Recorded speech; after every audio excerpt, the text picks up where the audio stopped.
boat here. That is the marker bubble.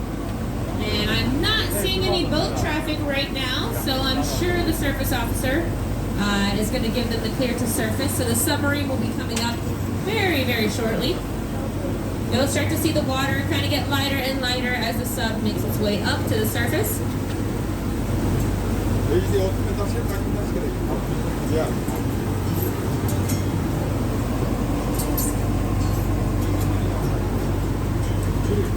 Alrighty guys, starting to get lighter. I can see the outline of the submarine. Here she comes in 3, 2, 1.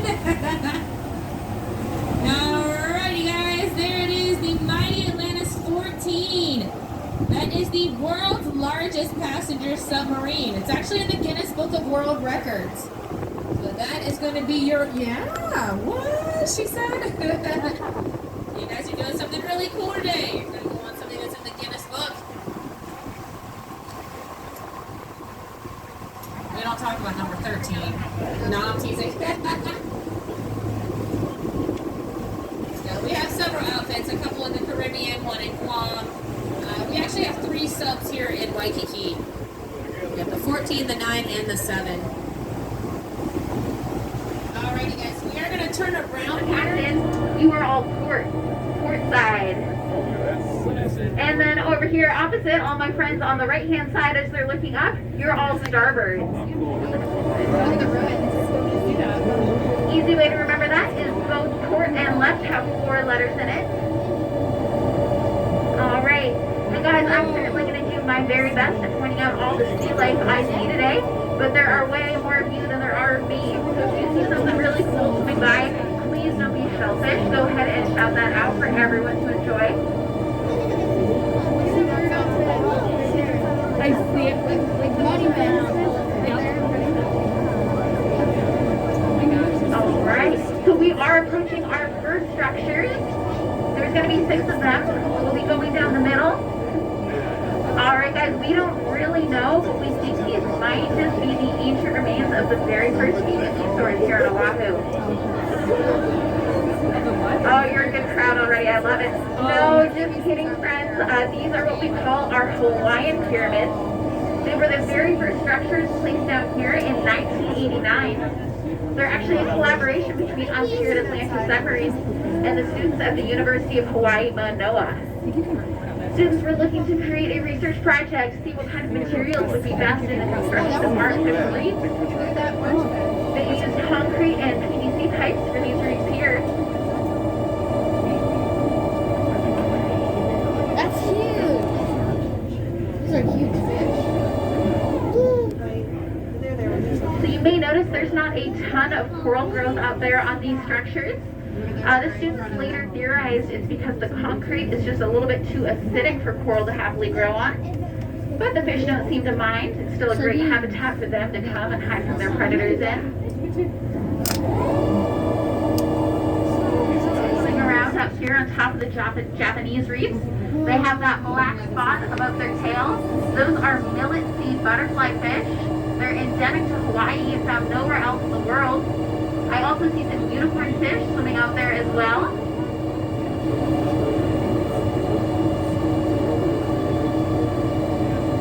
And if you see a solid yellow fish with no black spots, that is a yellow tang. They are a very popular aquarium fish.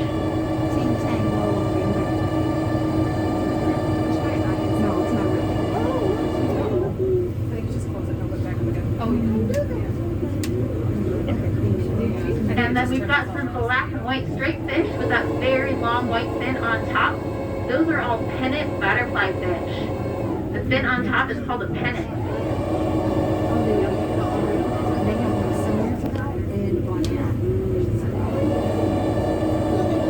Lots of those juvenile giant trevally. So they get really large, very impressive fish. The largest caught on record was just off of Maui, and it was 191 pounds.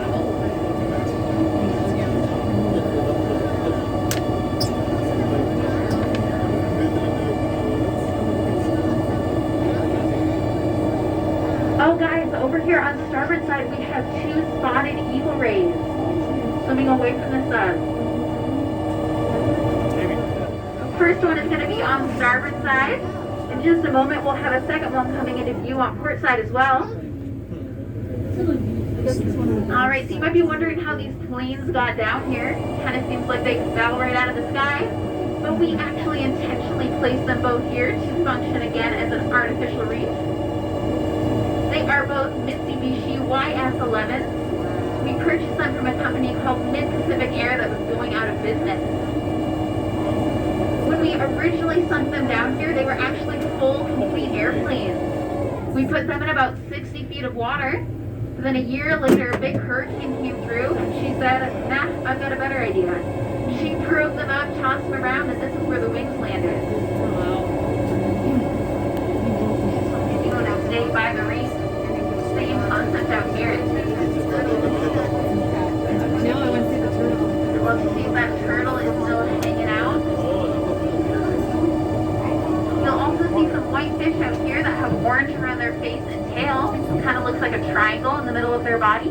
Those are pyramid butterfly fish. We really love to see them here at our different dive sites because they are what's known as an indicator species. So their presence here is an indication of the reef's health. They are very picky and finicky little fish, so if anything is out of balance, they are the first ones to get out of here.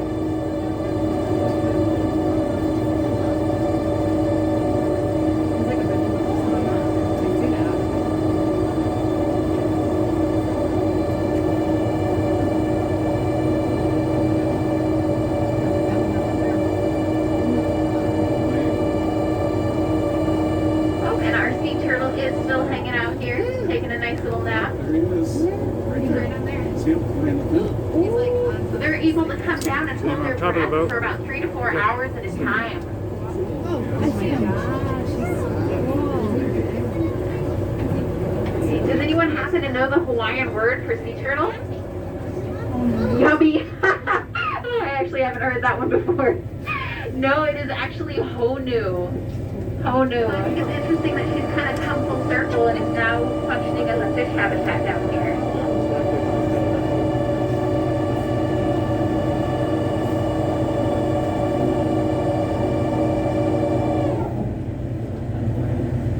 Big turtle is still hanging out inside this hole in the middle of the ship.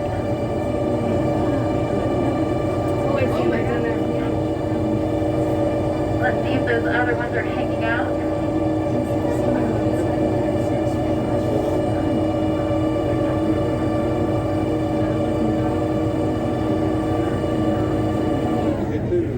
Alright, yes they are. We have our 2 green sea turtles hanging out here. You can see those fish eating off of their shells.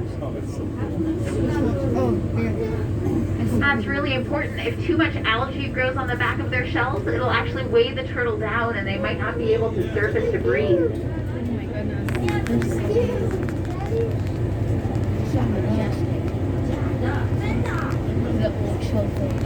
really are.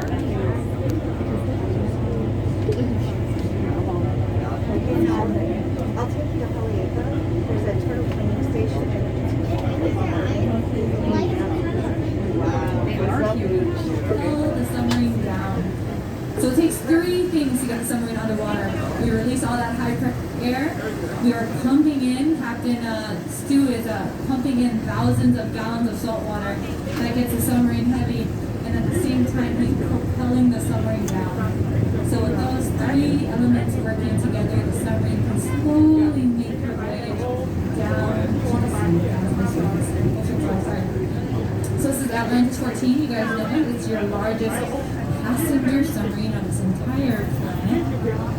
And Captain Stu is getting her underwater in no time. It typically takes us about 5 minutes to get completely submerged, but you guys see she's going down quite well and evenly. If I do say so myself, he's doing a great job. So it's a lot of work to make sure that the submarine isn't nose diving or tail ending it all the way down, because it's hard to control where the water is ballasted. It's making sure it's not seesawing down. But he got it down nice and even. You can see the very top of our conning tower just disappear. And we can say ahui ho. Here in Hawaii, we actually don't say aloha or goodbye. That's so permanent. We say ahui ho. That means until we meet again. So we say ahui ho until we meet again. So Atlantis 14 as we make our way back to the beautiful shores of Waikiki. You guys, if you have any questions, feel free to grab us. Any way you can. We have those beautiful sights as we make our way back inshore. Help yourself to some water, upstairs in the yellow baby pools. You need to keep your mask off, head upstairs. And that